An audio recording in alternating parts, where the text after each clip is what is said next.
Hello, my name is Joan. Welcome to my channel.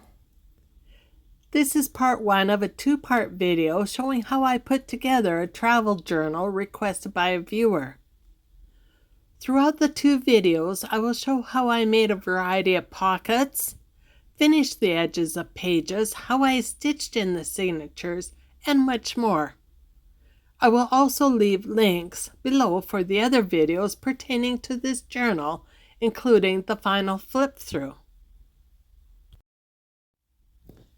Here I am preparing to make a pocket. I call this one my version of a bookcase pocket because of the way it looks and of all the shelves one could slip a journal card into.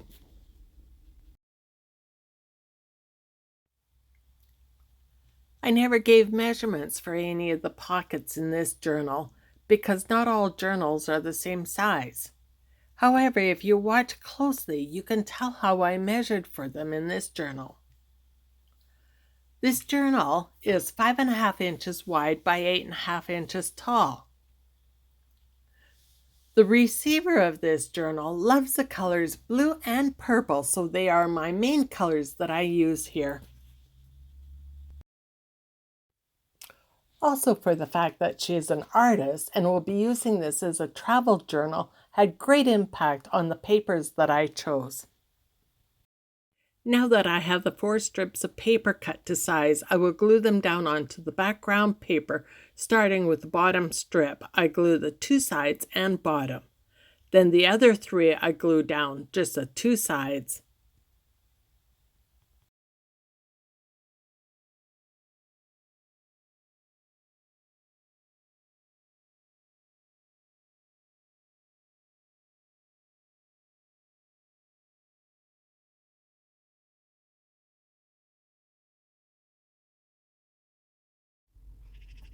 To make the shelf pocket a little more fancier, I measure the top in 1-inch increments and cut using my 1-inch circle punch.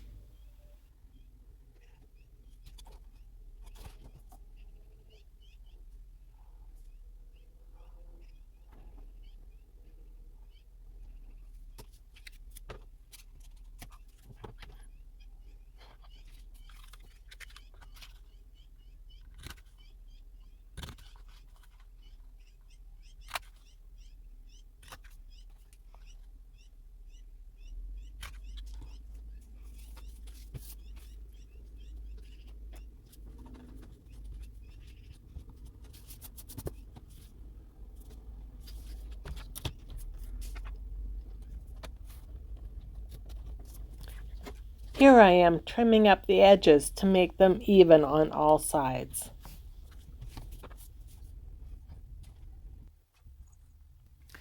Next, I will stitch the 2 sides and bottom of the pocket for extra security and design before gluing it onto the page. I am using Fabri-Tac glue right over the stitching to help hold stitching in place. I glued down just the 3 edges, so there will now be 5 pockets on this one page. One can never have too many pockets in a journal.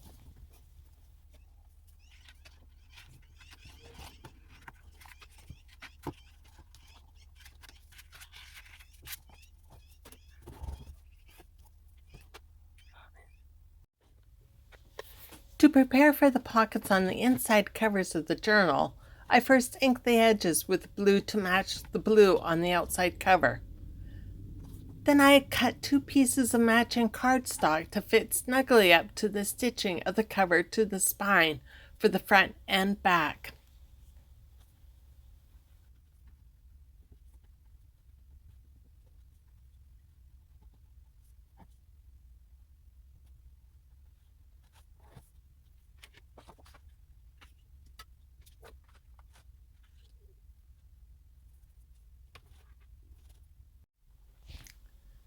Next, I choose a cardstock that I want to use for the pockets from this Recollections paper pad that I bought from Michaels.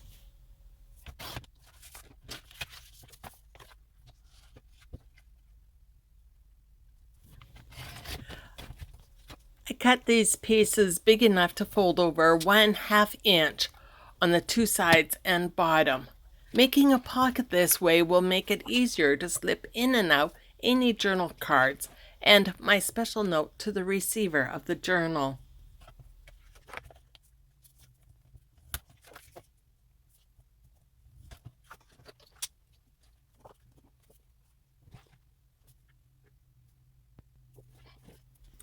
Take note how I cut the corners before folding and gluing the pocket on.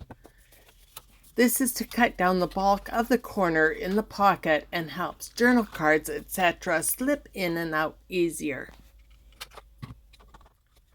The partial circular punch at the top also helps to take the cards out of the pocket and adds a little character identifying it as a pocket.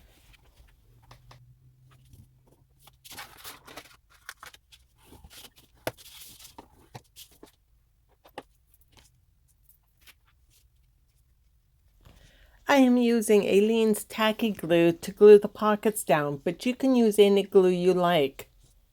For something like this, I use either Aleene's or Art Glitter glue.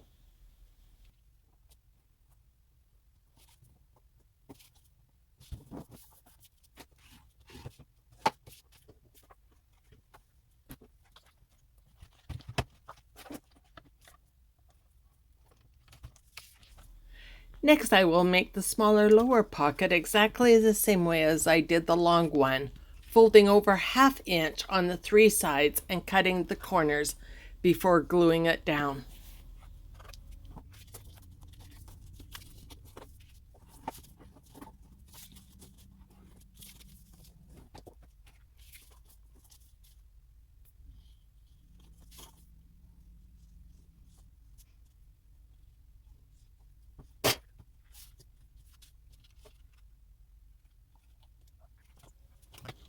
I almost forgot to cut out the thumb hole on this pocket and ink the edges.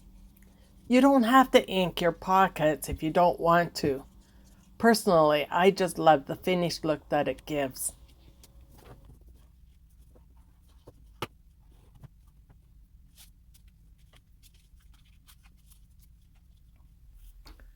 The final step for this lovely double pocket is to cover the back of the cardstock with lots of glue and then press it in place. I like to use a bone folder to help spread the glue out so there are no lumps of glue in any one spot.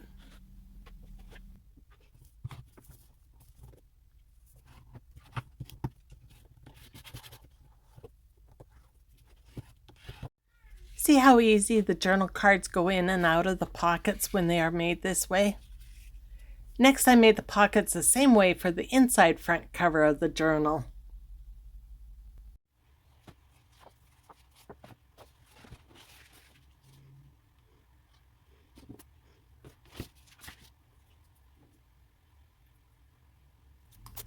This cover page for the first signature was made using a page from an old atlas. It needed some reinforcement where I folded it, so I added some washi tape, adding a little extra glue for good measure to make sure that it stayed in place.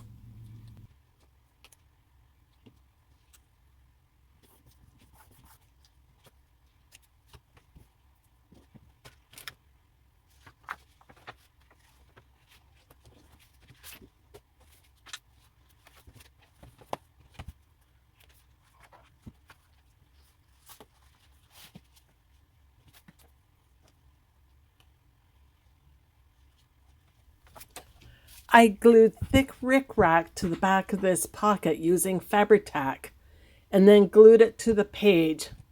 Using this thick rickrack added depth to the pocket, making it easier for journal cards, etc. to slip in and out easier. I have a simple video showing how I made this pocket and a couple more. I will leave a link to it below.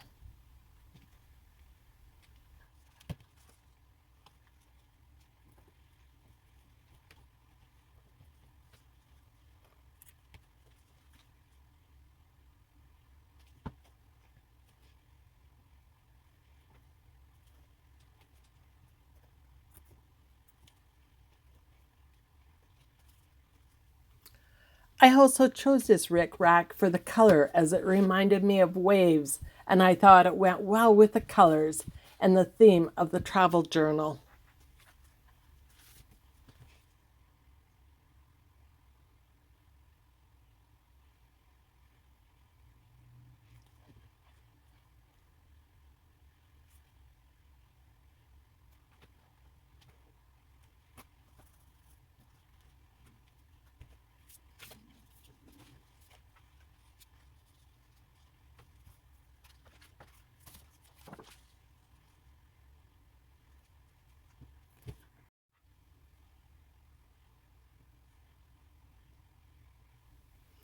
I added a little lace on the edges of a few pages throughout the journal with Fabri-Tac for an extra special touch.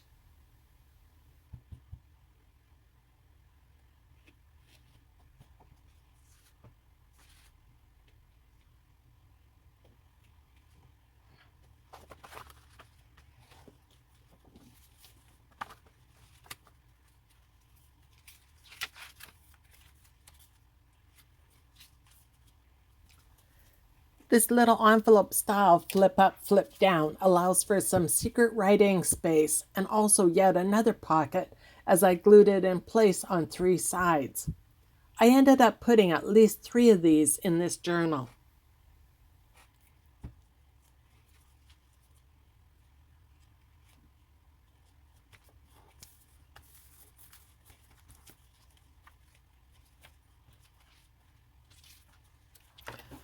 These clear pockets were made using a trading card sleeve. I put the piece of cardstock in the one pocket just temporarily to remind myself to fill the pockets with goodies later.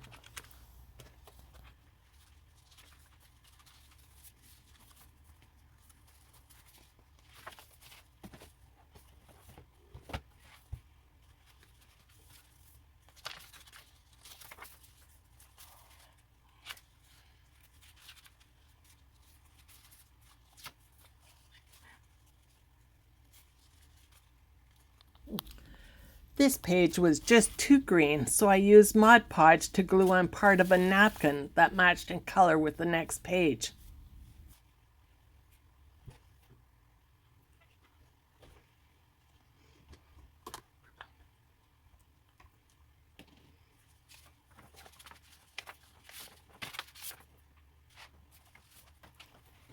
Thank you for watching part 1 of the making of this journal.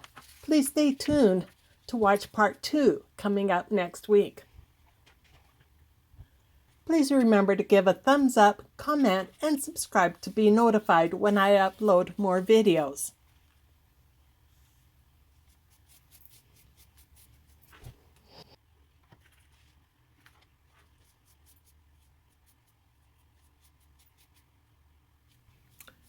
Also, please stay tuned for a special giveaway. I will be sending some Happy Mail to a lucky subscriber once I hit 100 subscribers.